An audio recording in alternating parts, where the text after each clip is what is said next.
I think what's more is that as men, we suffer alone. I believe that I'm Yep. the only one that is having this problem. I'm the only one that's ever had this type of a business issue. I'm the only one that's struggling with addiction or obesity or money or my marriage. We all think that we're doing it by ourselves. And the more that I talk to men, and as far as men go, I'm pretty talkative. Like I like to, What? yeah, I'm a talker. And I'm also, I do have my illusions that I want people to think I'm happy and successful. I want that, but for the most part, I try to be as authentic as possible. And in so doing, I've given other men this opportunity. And when we sat down for lunch the other day, I was amazed at this is not the Adam that I met. This is a different person that I met. And you just wanted to go right deep and talk about this is where I'm healing, and this is how it's happening, and this is the journey along the way. I love the idea that you're creating a space where men can go and safely, comfortably get to this mindset that it's okay. You have that addiction. I have that addiction. What are you doing? What's helping you? Or you're doing that. I've been doing that. No, so I agree. I felt like I was alone. I isolated myself. I pulled away from people. Relationships that I had forever are gone now, right? Some of them needed to go away, some of them didn't. But why, I guess, a question I have for both of you is, why do you think that is the case? Why do we as men feel like we have to do this alone? I often think that it's and I don't know if it's so with Topher. Topher's a little bit of a younger this generation. I'm a little bit older. I'm 53, and it feels to me like we were raised by I want to call it like the John Wayne society of men. The I can fix it. I got this. You know, you put it on my shoulders. I can manage it. That's who my father was. And so the way that I was raised was in this world of like they're managing their own shit. They can I don't need your help. I got this. The problem with that is that it doesn't work. It didn't work for them. As a young man growing up, I could see that it wasn't working for my dad. Like we as men need tribe. And so I You know don't know. what's kind of crazy about that? I think it's this modern attack on masculinity that's the problem. Tell me Okay, that. because like my grandfather, they had the Moose Club, they had the Elks Club, they had the bowling league, they had the this, that, and they hung out with each other. Yeah. That's the whole reason we started this. Is there, where do you go to hang out with guys Anymore? anymore? Church? Church, and with you're around all the kids and wives and whatnot, you're gonna be real vulnerable in that space. No, no, and you can't be at church either because we're all. We're supposed to It's be not on a the it's not a big dick contest, but it is a I'm more righteous than you contest. Like I got 100% home teaching this month or whatever it is. You know what I mean? Like it's a different type of flex. I'm more righteous. My family's more put together. My kid just went on a mission to Paraguay. That makes your kid just got arrested. There's like this weird.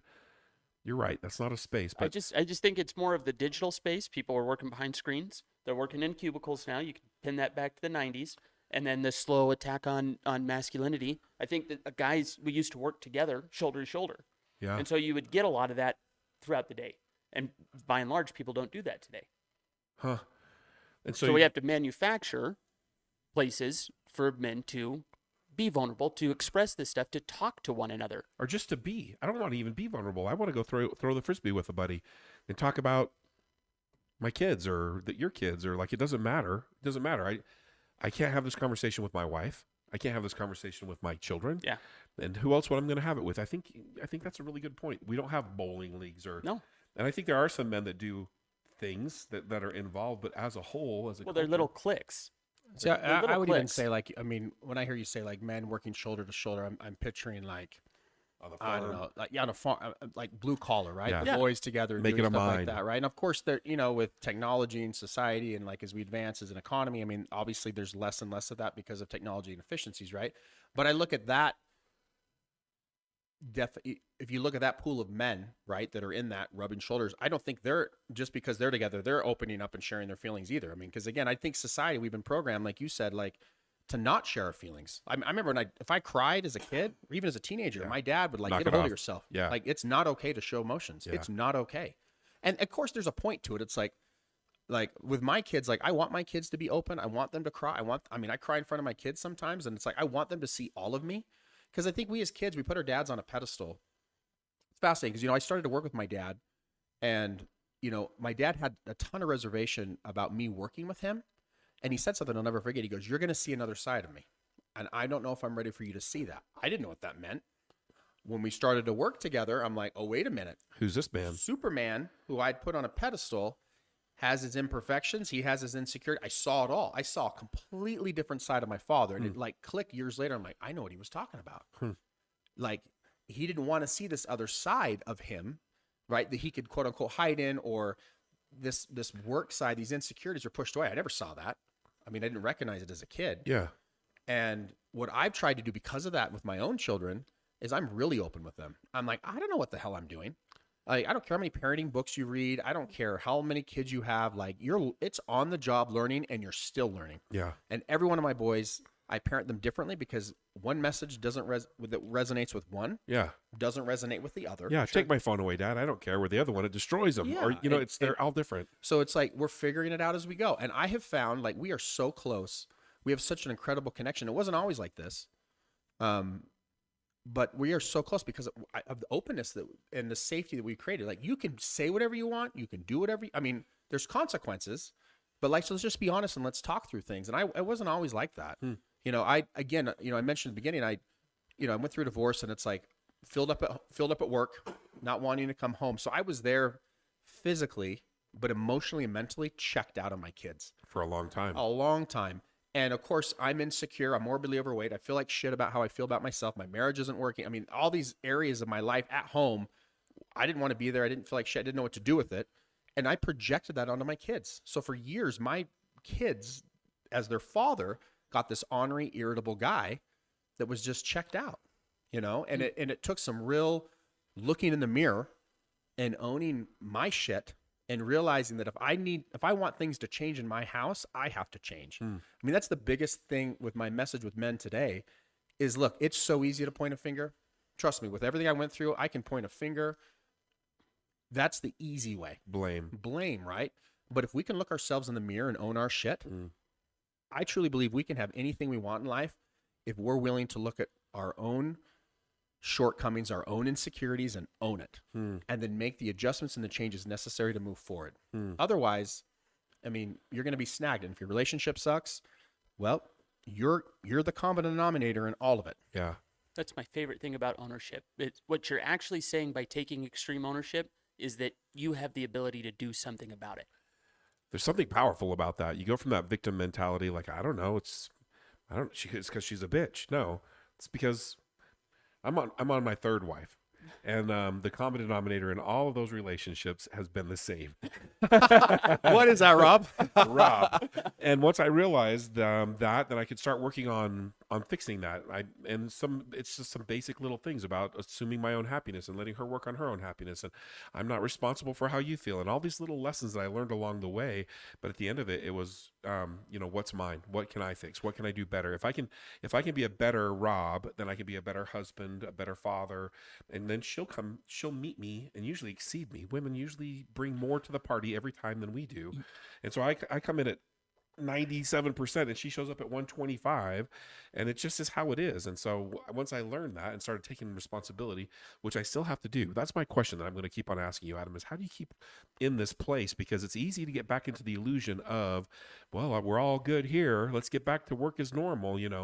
Yeah. So I think it's you have to get curious, right? So again, I want to just say one thing and I'll answer this. Like, the truth is, like, when we're looking at ourselves, we're the solution. I mean, we're the problem to everything in our life. Of course, there's circumstances that are out of control, but ultimately we're the problem. Yeah.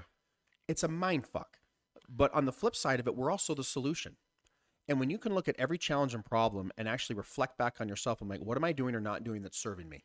Like, and what it takes slowing down. It takes becoming aware of your emotions, right? Because I've done so much work on myself on this like personal development thing over the last several years, and I'm getting better and better and better about realizing, like, wait a minute, this is me, and I can catch it sooner, I can get quicker versus going down into the pit of despair. I mean, ultimately, I think that's what leads to addiction, especially with men, is because the pain of facing ourselves is painful.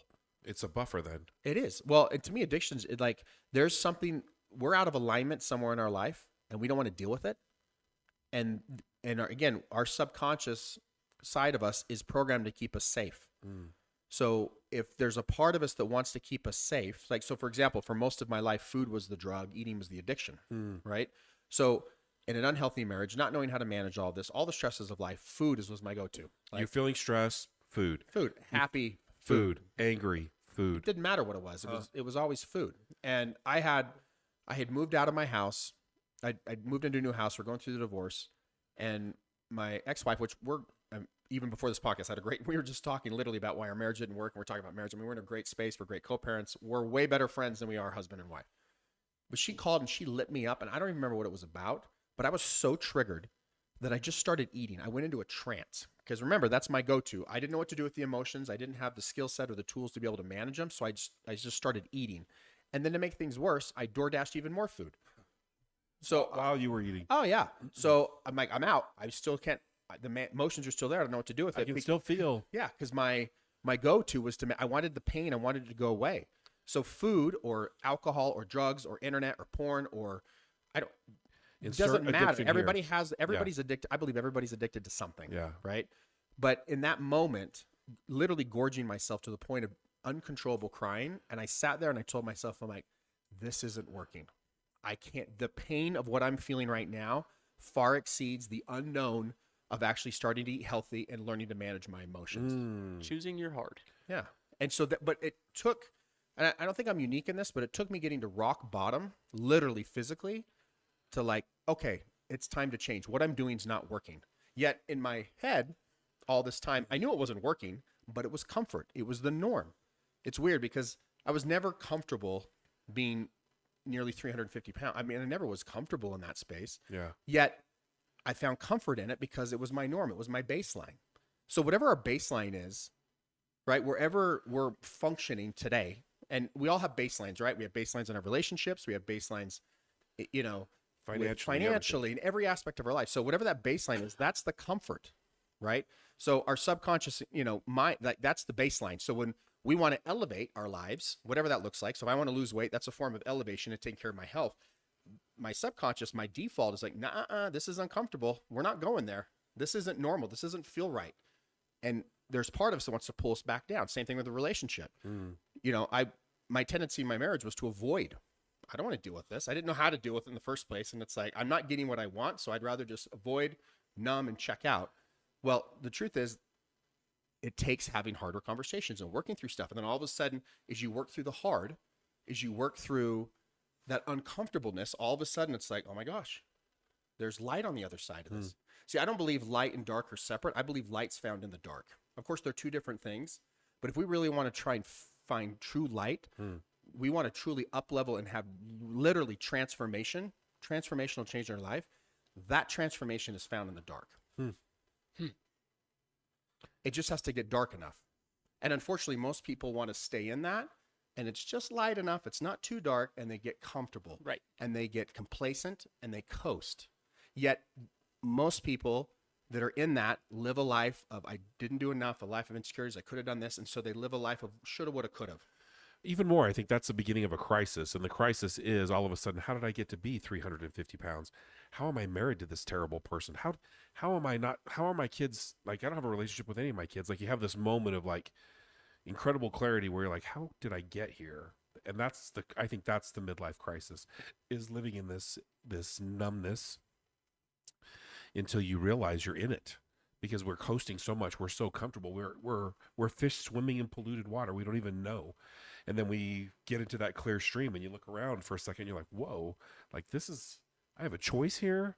I feel like I've been through this and I go through it again and again and again. And I work myself into this comfortable numbness or unconscious living. And then I come back to high intention and then back and forth and back and forth. That's what the medicine has done for me, is give me a consciousness of my frequency. Like, I am not connecting. I am not present. I am not centered right now. I'm playing the game. I'm pulling the levers, but I'm not doing the things that make me happy.